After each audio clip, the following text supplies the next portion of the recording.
Hello movie lovers. We hope you're having a fantastic day. In this video, we brought something truly special just for you. So without further ado, let's dive right in. This is the story of two magicians, once friends but later bitter rivals. A film still considered one of Hollywood's most complex and brilliant movie. The movie begins with Robert Angier performing a daring stage act. Surrounded by crackling electricity, he drops through a trapdoor straight into a giant water tank below. The audience were excited, but something goes horribly wrong. Locked beneath the water, Robert struggles as a man rushes to save him. Too late. Robert drowns before their eyes.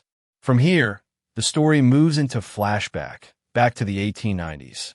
At that time, Robert Angier and Alfred Borden were assistants to a famous magician. They worked backstage, learning tricks, tying knots, and helping with dangerous illusions. One evening, Robert's wife Julia is bound and lowered into a water tank for an escape trick. The knot holding her wrists is tied by Alfred. She has only a minute before drowning. The tank's lock jams. Robert smashes at the glass in panic, but when it finally breaks, Julia is already gone. She drowns and dies. Devastated, Robert blames Alfred. He demands to know which knot Alfred tied, because the trick's success depended on it. But Alfred coldly replies he doesn't remember. That moment turns their friendship into hatred. Alfred continues experimenting with daring tricks.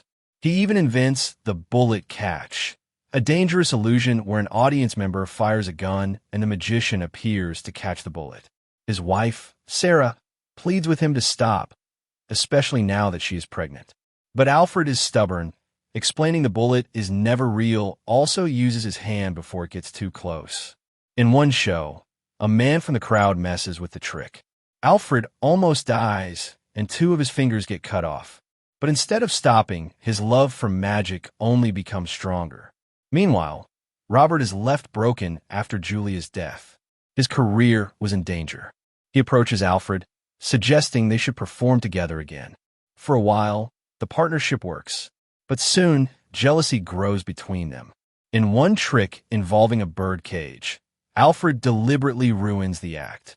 The cage snaps shut, killing the bird inside and crushing the spectator's fingers who was holding it. The show is canceled, and Robert is furious. He cannot tolerate tricks that harm innocent lives. As time passes, both Robert and Alfred rise in fame, but always in competition. Both keep watching each other's shows, trying to find out the secrets. One night, Robert sneaks into Alfred's performance, disguised among the crowd. What he witnesses shocks him. Alfred performs the transported man, a trick where he enters one door on stage and, in an instant, steps out from another door across the theater. The illusion is flawless. For Robert, it is maddening and unbelievable. How did Alfred do it? From that moment, Robert becomes obsessed with stealing the trick or creating one even greater. The trick was called the transported man. Robert watched Alfred perform it and went mad with obsession. He demanded that someone, anyone, find out how Alfred did it. He needed that secret at any cost. Robert turned to his assistant, Olivia. He pressured her to spy on Alfred and learn the method. Olivia loved Robert, and somehow she agrees, but she was torn. She didn't want to betray anyone.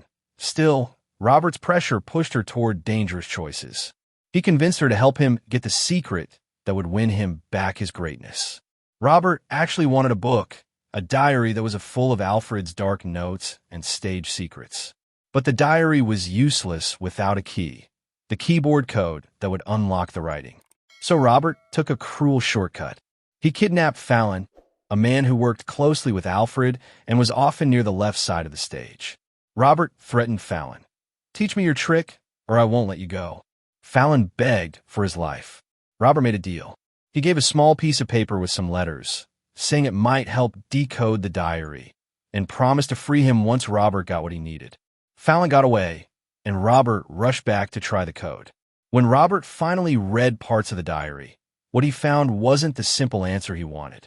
Instead, it contained confession and manipulation messages that suggested someone had been tested for loyalty, that tricks had been sabotaged on purpose, and that secrets were used as weapons. The diary's pages describe how trust and betrayal had been used to pull off impossible illusions. Robert understood he had been tricked in many ways. He had forced Olivia into danger, threatened an innocent man, and the secrets he sought were filled with lies and cruelty.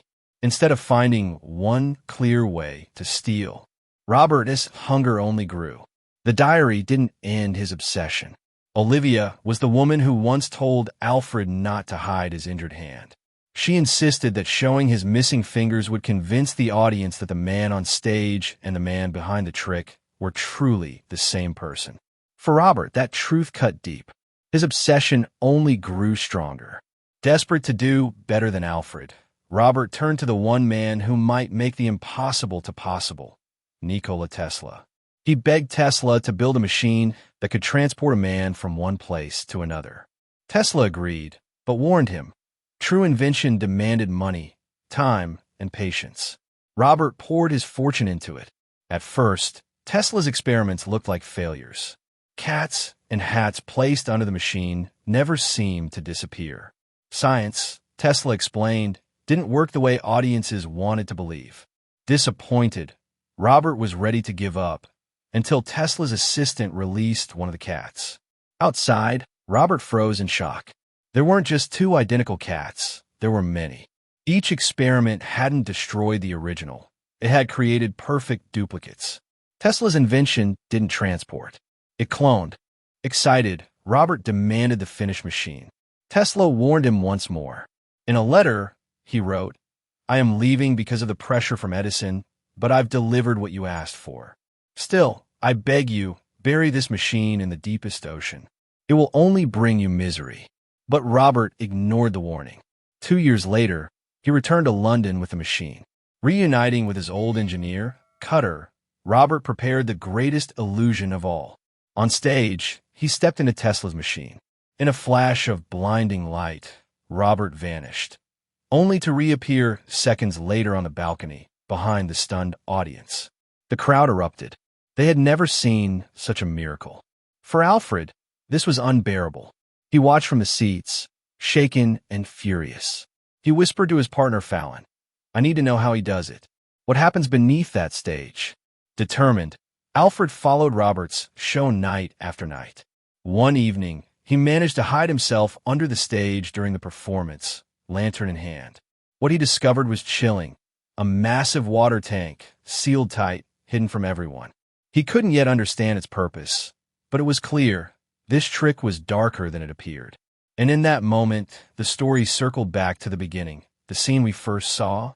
Robert stepping into the machine, the blinding sparks, the sudden disappearance. And beneath the stage was a giant water tank. The moment Robert fell into it, the lid snapped shut, trapping him inside. Alfred, hidden below, watched in horror as Robert thrashed helplessly, water filling his lungs. He tried to save him, but failed. Robert drowned before his eyes. Moments later, Cutter, Robert's loyal engineer, rushed down and saw Alfred near the tank. To him, it was clear Alfred had killed Robert. Cutter testified in court, and with evidence stacked against him, Alfred was sentenced to death. While awaiting execution, Alfred was visited by a wealthy man, Lord Caldlow, who revealed himself as Robert. Alfred in shock. He cruelly told Alfred that it was never about love, but about proving who was the better magician. Then he took Alfred's young daughter away, leaving Alfred broken. Soon after, Robert's ex-engineer, Cutter, was called to Caldlow's estate. To his shock, he saw Robert alive, living under his new identity. Cutter realized the machine from Tesla had been seized by the courts, but then quietly bought by Caldlow himself.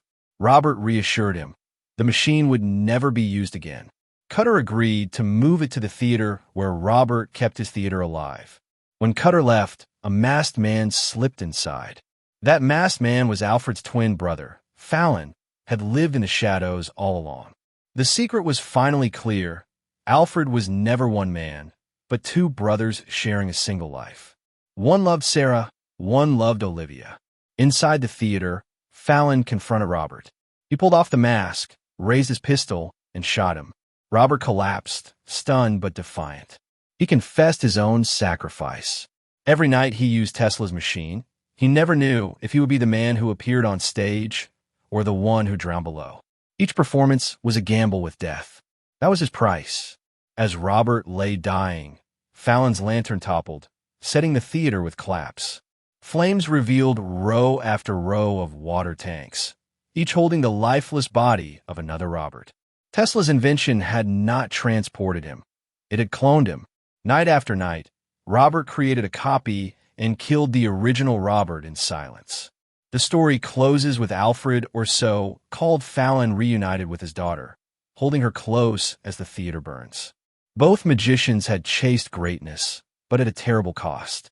Their obsession left them with nothing but sacrifice, loss, and death. How did you like it? Let me know your thoughts below in comments. Thanks for watching. Hope you have enjoyed this. See you in next amazing video. Till then, take care and best wishes. But don't forget to like and subscribe.